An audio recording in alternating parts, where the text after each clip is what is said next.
좋은 목요일 아침입니다. 우리 찬송가 388장 찬양하겠습니다.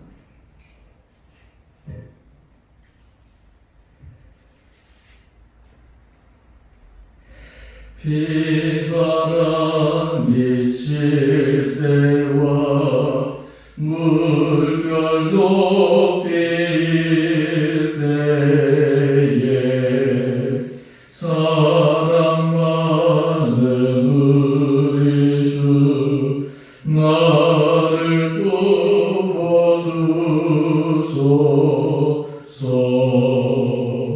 품까지 나가도록 나를 숨겨주소이고 알씨 없는 곳으로 주여 인도하소서.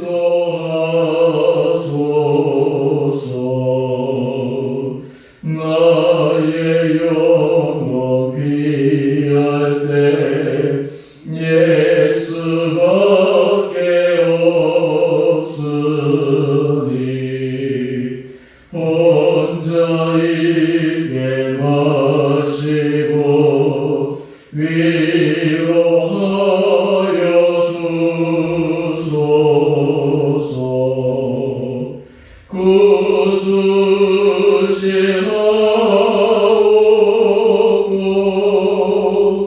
도와주신 비오니 할 수 없는 죄인을 주여 보아소서.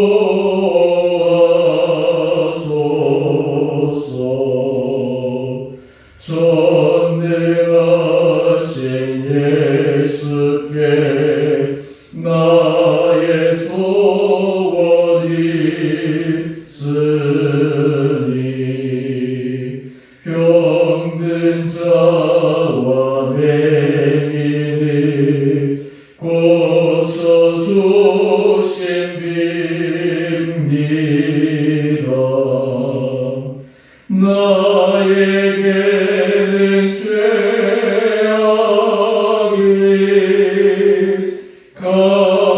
가득하게 찼으나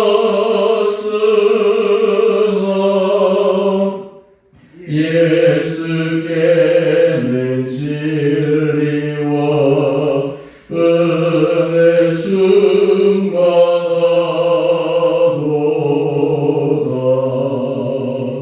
나의 죄를 사하는 주의 은혜 크도다. 생명수로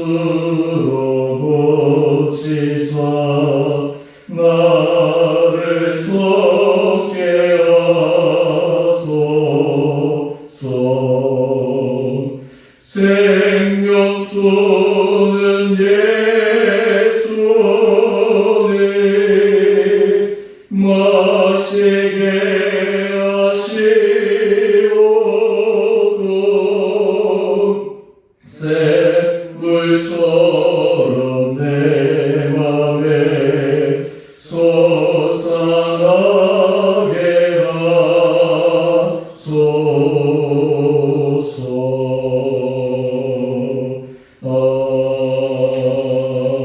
아멘.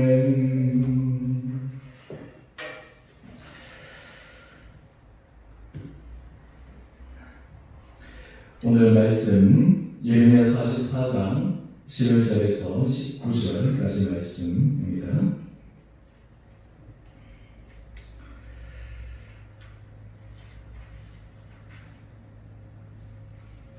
그러므로 만군의 여호와 이스라엘 하나님께서 이와 같이 말씀하시니라. 보라, 내가 얼굴을 너희에게로 향하여 환난을 내리고 온 유다를 끊어버릴 것이며 내가 또 애굽 땅에 머물러 살기로 고집하고 그리로 들어간 유다의 남은 자들을 처단하리니 그들이 다 멸망하여 애굽 땅에서 엎드러질 것이라. 그들이 칼과 기근에 망하되 낮은 자로부터 높은 자까지 칼과 기근에 죽어서 저주와 놀램과 조롱과 수치의 대상이 되리라. 내가 예루살렘을 보는 것 같이 애굽 땅에 사는 자들을 칼과 기근과 전염병으로 벌하리니 애굽 땅에 들어가서 거기에 머물러 살려는 유다의 남은 자 중에 피하거나 살아남아 소원대로 돌아와서 살고자 하여 유다 땅에 돌아올 자가 없을 것이라. 도망치는 자들 외에는 돌아올 자가 없으리라 하셨느니라. 그리하여 자기 아내들이 다른 신들에게 분양하는 줄을 아는 모든 남자와 곁에 섰던 모든 여인 곧 애굽 땅 바드로스에 사는 모든 백성의 큰 무리가 예레미야에게 대답하여 이르되 내가 여호와 이름으로 우리에게 하는 말을 우리가 듣지 아니하고 우리 입에서 낸 모든 말을 반드시 실행하여 우리가 본래 하던 것 곧 우리와 우리 손주와 우리 왕들과 우리 고관들이 유다 성읍들과 예루살렘 거리에서 하던 대로 하늘의 여호와에게 분향하고 그 앞에 전제를 드리리라. 그때는 우리가 먹을 것이 풍부하여 복을 받고 재난을 당하지 아니하였더니 우리가 하늘의 여호와에게 분향하고 그 앞에 전제드리던 것을 패한 후부터는 모든 것이 궁핍하고 칼과 기근에 멸망을 당하였느니라 하며 여인들은 이르되 우리가 하늘의 여호와에게 분향하고 그 앞에 전제를 드릴 때에 어찌 우리 남편의 허락이 없이 그의 형상과 같은 화살을 만들어 놓고 전제를 드렸느냐 하는지라. 아멘. 오늘도 목요일 하나님께서 우리 성도님들, 우리 한국분들 은혜 가운데 붙들어 주시기를 원합니다. 우리 계속해서 예레미야 말씀을 묵상하면서 이 말씀을 던지시는 하나님의 의도가 무엇일까? 그 안에 감추어진 하나님의 계획이 무엇일까? 라고 하는 것들을 우리 끊임없이 질문해야 합니다. 그렇지 않고 평행적으로 드러나는 말씀만 보게 되면 어떻게 하나님이 이 유다 백성, 이스라엘 백성들에게 이렇게 무참하게 심판하신다고 말하실까? 사랑의 하나님이신데 어떻게 이렇게 하실 수 있을까? 지금 상황이 좋은 것도 아니고 굉장히 코너에 몰려있고 심지어는 다른 나라로 피신과 정말 힘들게 살아가고 있는 그들에게 왜 하나님께서 이렇게 말씀하시는가? 라고 하는 그런 의아함이 우리 가운데 들 수 있기 때문입니다. 오늘 본문 말씀을 보면 11절 이하에서 하나님은 예레미야를 통해서 다시 한번 애굽으로 간 유다의 남은 자들에 대한 명백한 심판의 말씀들을 전하고 있습니다. 여기에서 왜 하나님께서 이 일을 하게 하실까? 애굽으로 가지 말라고 하신 것이 하나님의 뜻이었는데 요한을 선두로 많은 사람들이 애굽으로 들어갔을 때 예레미야도 함께 가게 되었습니다. 끌려갔습니다. 그런데 그 가운데서 하나님은 예레미야를 통해서 계속해서 말씀하고 있습니다. 우리가 이 말씀하시는 하나님의 마음을 읽어내야 됩니다. 바로 그 하나님의 마음은 이스라엘 백성들을 사랑하시기 때문입니다. 다른 말로 하면 그들을 포기하지 않기 때문입니다. 도저히 안 된다. 포기해버리면 되는데 포기하지 않기 때문에 그렇습니다. 로마서 1장에 보면 그게 참 우리에게 마음이 무겁게 때로는 우리의 삶을 겸허하게 만드는 말씀들이 있는데 그 두 말씀을 제가 한번 소개해드리면 로마서 1장 24절에 보면 하나님께서 그들을 마음의 정욕대로 더러움에 내버려 두사. 여러분 하나님께서 하다가 안 되니까 그냥 그 마음의 정욕대로 더러움에 내버려 두는 거예요. 뿐만 아니라 로마서 1장 28절 말씀을 보면 그들이 마음에 하나님 두기를 싫어하네 하나님께서 그들을 그 상실한 마음대로 내버려 두사 합당하지 못한 일을 하게 하십니다. 마음에 하나님 두기를 싫어하기 때문에 그 상실한 마음대로 그냥 내버려 두었다. 여러분 이것이 어떻게 보면 이 하나님께서 또 사람을 다루다는 방법 가운데 하나인데 이 정도까지 오게 되면 정말 너무나 참 안타까운 상황이 아닐 수가 없습니다. 히브리서 12장 8절 이렇게 얘기합니다. 징계는 다 받는 것이거늘 너희에게 없으면 사생자의 친아들이 아니라. 히브리서 12장 8절 말씀입니다. 여러분, 하나님께서 계속해서 지혜도 하시고 심판의 말씀도 주시고 경고의 말씀을 주시는 것은 사생자가 아니고 친아들이기 때문에 그렇습니다. 하나님의 자녀이기 때문에 그렇습니다. 여러분, 우리의 자녀들이 잘못된 길로 가고 있다면 방치하고 놔두지 않습니다. 끝까지 어떻게든지 돌아오기 위해서 부모가 최선을 다합니다. 하다가 안 돼서 어느 순간 포기해버린다 그런다면 거기에 대한 책임이 있습니다. 무력함이 있습니다.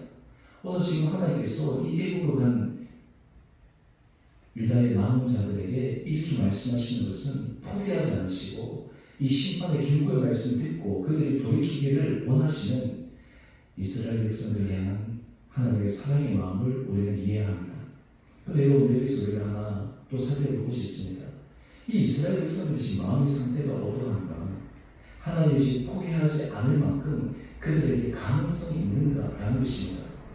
여러분, 우리가 우리 자신의 모습을 보았을 때 하나님 우리에게 변화의 가능성을 보고 계실까? 오늘 이스라엘 백성들은 과연 변화의 가능성이 있는가? 우리 16절 이하의 말씀을 한번 보십시오. 이 예레미야의 이 말을 들은 사람들의 답변인데요, 참 그 내용을 들어보면 너무나 의미가 없습니다. 그들이 이렇게 얘기합니다. 17절 한번 보십시오.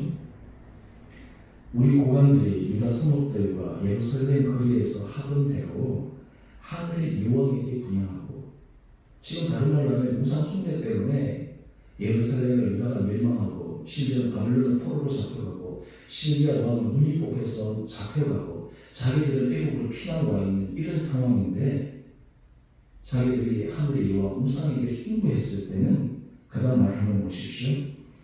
그때는 우리가 먹을 것이 풍부하며 복을 받고 재난을 당하지 아니하였더니, 이들의 생각과 인식이 어떻게 이렇게 왜곡되어 있는 것입니까?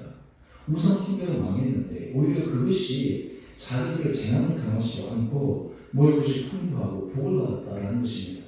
하나님이 기다려 주신, 하나님께서 길이 참으신 그 시간을 알지 못하고 그들이 그 일을 했기 때문에 그러한 복을 받았다라고 고백하는 이 사람들의 왜곡된 모습, 어떻게 이것을 바꿀 수가 있을까요? 하나님께서 이들의 마음을 분명히 알고 계셨음에도 불구하고 마치 바뀌지 않은 것 같이 불가능해 보이는 이 사람들에게 계수적 경고의 말씀을 보내시는 것은 그만큼 하나님의 깊은 사랑을 우리에게 보여주고 있습니다. 18절 이하도 한번 보십시오. 우리가 하늘의 여호와를 분양하고 그 앞에 전제 드리는 것을 피하지 못하는 모든 것이 공격하고 칼과 기근에 멸망을 당하였느니라. 우상을 숭배했을 때 오히려 우리는 풍족하고 복을 받았고, 그것을 하지 않았을 때 우리는 공격하고 칼과 기근에 멸망을 당하였다. 지금 전혀 다른 해석을 하고 있습니다. 우상 숭배로 예레미야는 망했다고 얘기하는데 아니다. 우리는 우상 숭배했을 때 잘 살았고, 그래서 하지 않았을 때 오히려 재난이 우리가 멸망을 당했다라고 이야기합니다. 여러분, 우리가 이런 사람들의 모습들을 통해서 참 하나님의 마음이 어떠실까? 변화의 가능성이 조금이라도 있으면 되는데 어떠실까? 마치 이 모습들을 보면서 우리가 이런 생각을 해봅니다. 요즘 현대인들에게 굉장히 중요한 이슈 가운데 하나인 중독. 이 중독은 어떤 물질, 예를 들어서 술이라든지, 여러 가지 마약류라든지, 또 아니면 여러 가지 다른 부분에 있어서 어떤 일들이 내 생각과 의지와 상관없이 사로잡혀서 그 일 때문에 내가 내 삶이 끌려가는 그 상태를 중독이라고 얘기합니다. 여러분, 중독에 빠진 사람들은 그것을 할 때 제가 살아간다고 착각을 합니다. 근데 반대로 그것은 결코 그의 삶을 건강하게 만들지 못합니다. 중독에서 벗어날 수 있는 여러 가지 치료 프로그램들이 있지만 그 가운데 알코올 중독자들이 치료하는 방법 가운데 AA 모임이라는 것이 있습니다. 이 모임에서는 10가지 단계가 있는데요. 저도 예전 미국에 있을 때 그 모임에 한번 참석해 본 적이 있습니다. 제일 첫 번째 단계에서 한 것이 무엇이냐면 알코올 중독자들이 나와서 이야기를 합니다. 첫 고백이 나는 알코올 중독자입니다 라는 고백입니다. 여러분, 중독에서 벗어날 수 있는 가장 첫 번째 비결은 자신이 중독자라는 것을 공개적으로 고백하는 것, 자신의 있는 상태를 고백하는 것. 오늘 지금 이스라엘 백성들, 남은 자들이 애굽 땅에서 이렇게 할 수 있었던 이유는 자신의 현 실제 상황을 전혀 모르고 있다라고 하는 것입니다. 그렇기에 그들에게는 변화의 가능성이 없습니다. 사실 우리가 지혜로운 마음은 어떤 사람입니까? 어떤 마음이 지혜로운 마음입니까? 우리가 정말 분별해서 이것이 옳은 일, 우리 삶에 있어서 유익한 일, 또 우리 삶에 있어서 가치 있는 일을 선택하고 그 일을 지속할 수 있는 것이 지혜로운 마음입니다. 그런데 거기에 반해서 고집이라는 것이 있는데요. 이 고집은 왜곡되고 잘못되고 그것을 계속 반복해 하다 보면 자기의 삶도 그리고 다른 사람에게 있어서도 결코 좋지 못한 그것을 지속적으로 그냥 끝까지 보이지 않는 것을 우리가 고집이라고 하지 않습니까? 오늘 지금 이스라엘 백성들은 우상숭배에 사로잡혀서 바로 이 고집에 사로잡혀 있었습니다. 여러분, 오늘 이런 이스라엘 백성들의 모습을 보면서 오늘 우리들의 마음, 우리들의 생각을 한번 점검해 보기를 원합니다. 우리는 정말 하나님 앞에서 지혜로운 마음으로 하나님께서 우리에게 원하시는 것들을 들을 수 있는 그런 마음이 있는가? 또한 우리 가운데 있어서 하나님께서 이것은 아니다 라고 말씀하실 때 그것을 과감하게 끊어낼 수 있는 그런 실천력들이 우리 가운데 있는가? 지금 이스라엘 백성들이 멸망을 했는데 멸망의 이유가 하나님께서 분명히 우상숭배라고 말씀하셨음에도 불구하고 이 유다의 남은 자들은 우상숭배를 하지 않았기 때문에 멸망했다라고 얘기하는 이런 어처구니 없는 상황들을 보면서 어쩌면 우리 인생에서도 이와 같은 왜곡된 때로는 고집스러운 마음들이 우리의 삶을 망가뜨리고 있지 않은가라고 하는 질문을 해보게 됩니다. 여러분, 퀴즈의 제목을 한번 보십시오. 안전과 풍요의 근원은 하나님입니다 라고 말씀하고 있습니다. 여러분, 하나님은 우리의 삶에서 지속적으로 말씀하고 있습니다.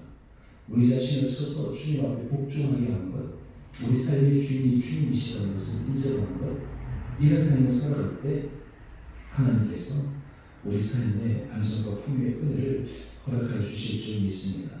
여러분, 위기 상황은, 어려운 상황은 또 하나의 기회입니다. 왜 기회입니까? 우리의 힘과 우리의 한계와 우리 능력을 벗어나는 그런 상황 가운데 어쩔 수 없이 우리가 주님의 은혜를 구하게 됩니다. 주님을 붙들게 됩니다. 또 하나님께서 우리에게 주시는 기회입니다.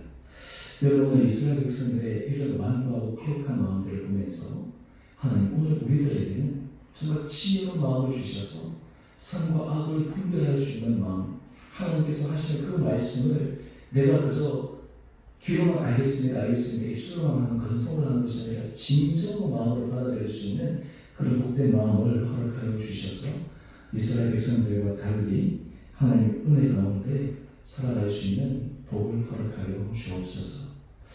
우리 인생에 있어서 지속적으로 하나님께서 기뻐하신 일을 끝까지 결고해 나가야 되는 의지적인 결단, 지속성도 필요하지만 또 하나는 잘못된 것을 끊어낼 수 있는 그런 마음도 필요합니다.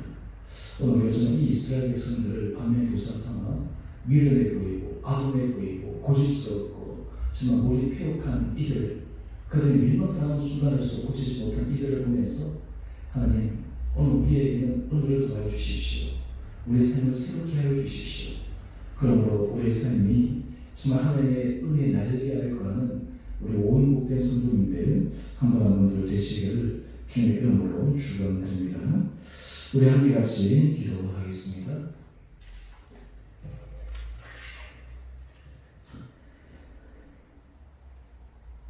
사랑의 주님,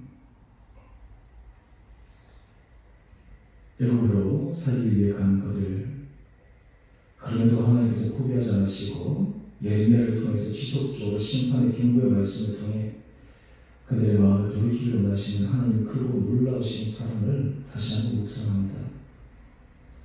우상숭배로 나라가 멸망했지만 그들은 오히려 우상숭배를 하지 않았기 때문에 멸망했다라고 스스로 해석하고 착각에 빠진 아론의 모습들을 보면 오늘 우리들의 삶 가운데서도 이 이스라엘 백성들이 보여주었던 이 고집스러운 아론함이 우리 삶 가운데 있지 않은가를 점검해 봅니다. 주님, 우리에게 은혜를 도와여 주시고 지혜로운 마음을 허락하여 주셔서 우리가 정말 주님 앞에 선과 악을 분별할 수 있는 마음과 하나님께서 우리에게 지속적으로 들려주시는 그 음성에 우리의 마음을 열고 그 말씀을 듣고 그 말씀을 따라갈 수 있는 복된 우리 한국민들 되게 하여 주옵소서. 주님을 이 세상을 살아갈 때 우리의 피난처 되시는 분은 주님이심을 고백합니다. 우리 삶의 모든 안전과 부유는 주님으로부터 나옴을 고백합니다. 하나님, 우리의 전 삶이 날마다 주님 앞에 부복하게 하여 주셔서 우리의 인생이, 우리의 신앙이 일년이 깊어지면 깊어질수록 우리 마음이 어린아이같이 부드러워져서 더욱더 주님의 말씀이 우리 가운데 잘 들려지는 모든 복된 성도들 되게 하여 주옵소서. 주님의 성도들, 하나님께서 몸이 연약한 자들을 불쌍히 여겨주시고 또 하나님 여러 가지 치료받는 과정 속에서도 하나님 특별한 은혜로 또 회복의 은혜 길도 허락해 주시고 감사합니다.